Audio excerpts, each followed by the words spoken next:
राधे राधे दोस्तों, मेरा चरित्र का क्रमशः आगे का भाग। प्रातः होते ही मीरा ने यमुना स्नान की रट लगा ली। यमुना अभी दूर है कहकर उन्हें पालकी पर चढ़ाया गया। चंपा साथ बैठी, लेकिन मीरा के हृदय में इतनी त्वरा थी कि बैठे रहना उसे सुहा नहीं रहा था।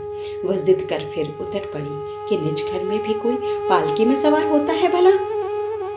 ब्रजरज का तो जितना हम स्पर्श पाएं उतना ही हमारा सौभाग्य है। वृंदावन धाम यह तो है ही प्रेम परवश प्राणों का आधार। उनके हृदय सर्वस्व की लीला स्थली, रसिकों का निवास स्थल।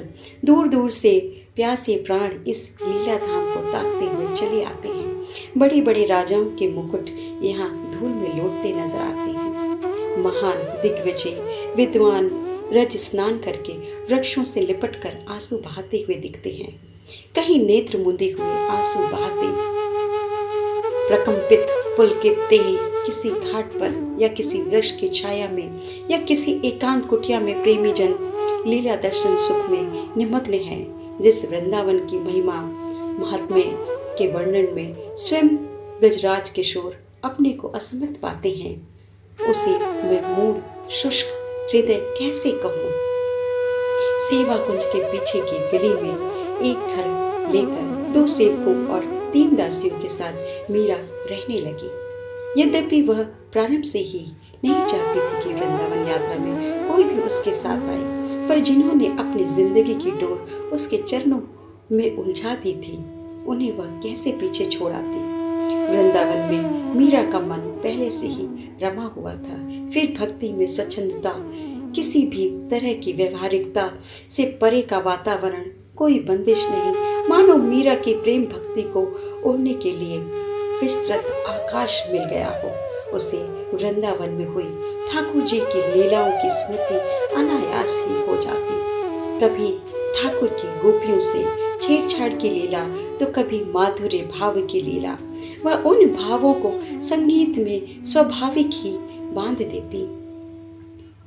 या ब्रज में कछु देखो री टोना, ले मटकी सिर चली गुजरिया, आगे मिले बाबा नंद जी के छोना, दधी को नाम बिसरी गयो प्यारी, ले लेहू रे को श्याम सलोना, बिंद्रा बन की कुंज गलिन में आंख लगाए गयो मन मोहना, मीरा के प्रभु गिरधर नागर, सुंदर श्याम सुखर रस लोना। मीरा का आवास स्थान सेवा कुंज के समीप ही गली में ही था। सेवा कुंज तो स्वयं सिद्ध पीठ है, मानो तो जैसे वृंदावन का हृदय प्रियालाल जी की नित्य रास स्थली। फिर पास में श्री यमुना महारानी, जो प्रियालाल जी की नित्य रस केली की चिर साक्षी हैं। चारों तरफ मंदिर, सत्संग। मीरा का उत्साह तो पल पल में उफान ले रहा था। वह किसी दूसरे ही जगत में थी। वृंदावन वास के दिवानिशी भी इस जगत के कहाँ थे। मीरा को कुछ खाने पीने की भी सुध कहाँ थी, पर हाँ, उसकी आत्मा अवश्य पुष्ट हो रही थी। मीरा की ऐसी स्थिति में अंदर बाहर का सारा कार्य दासियां ही संभाल रही थी। चमेली बाई अपने पति शंकर और केसर बाई अपने पति केशव को साथ लेकर वृंदावन के लिए प्रस्थान करते समय मीरा के पीछे चल दी थी। चमेली के कोई संतान नहीं थी और केसर ने अपना एकमात्र पुत्र गोमती को सौंपा। जब केसरबाई स्वामिनी के पीछे पीछे चली तो केशव भी चला आया। मीरा ने जब केसर के पुत्र गोविंद को माँ के लिए रोती देखा तो केसर से लौट जाने को बहुत आग्रह किया, पर केसर ने हाथ जोड़कर निवेदन किया, माँ बाप ने सरकार के विवाह के समय मुझे इन चरणों में सौंपा था। सेवा में पटु न होने पर भी ऐसा क्या महान अपराध बन पड़ा हो कि इस दासी को आप अनाथ कर रही हैं। बस एक अनुरोध है, वृंदावन में आप जहाँ भी रहेंगी मैं आपके दूर से ही दर्शन कर लिया करूँगी। बस इतनी नियमत बख्शें आप इस किंकरी को। चमेली ने भी कहा, वहाँ तो सब सीधे सीधे मिलेगा न। नहीं, चंपा श्री चरणों की सेवा करेगी तो मैं और केसर लकड़ी लाना, आटा पीसना, कपड़े धोना, बर्तन मांजना, बुहारी लगाना आदि कार्य संभाल लेंगी।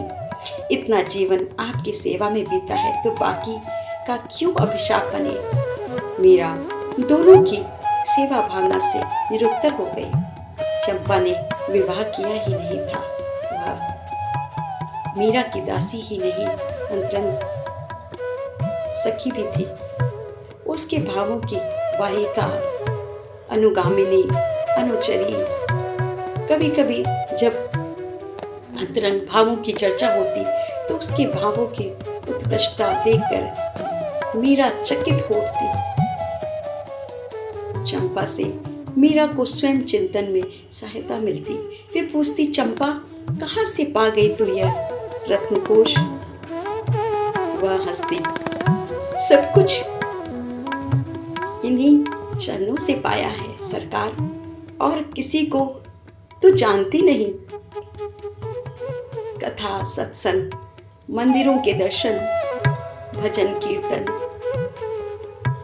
नृत्य आदि का उल्लास और उत्साह ऐसा था कि मानो परमानंद सागर में डुबकी पर डुबकी लग रही हो। मीरा की भजन ख्याति वृंदावन में फैलने लगी थी। जिसने भी सुना वही दौड़ा दौड़ा आता, आकर कोई तो प्रणाम करता और कोई आशीर्वाद देता।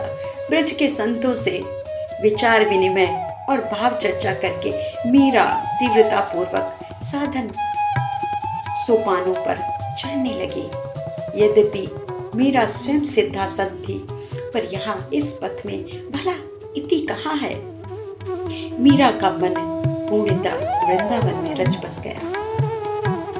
उसे कभी स्मरण भी नहीं होता कि वह प्रारंभ से यहाँ नहीं थी। उसे वृंदावन भा गया था और वहाँ की सात्विकता और घर घर में सहज और स्वाभाविक भक्ति देख उसका मन उल्लास से गा उठता। आली महाने लागे वृंदावन नीको, घर घर तुलसी ठाकुर पूजा, दर्शन गोविंद जी को, निर्मल नीर बहे जमुना को, भोजन दूध दही को, रतन सिंहासन आप विराजया, मुकुट धरियो तुलसी को, कुंजन कुंजन फिरू सांवरा, सबद सुनत मुरली को, मीरा रे प्रभु गिरधर नागर, भजन बिना नर फीको। राधे राधे दोस्तों, मीरा चरित्र का अगला भाग अगले इतवार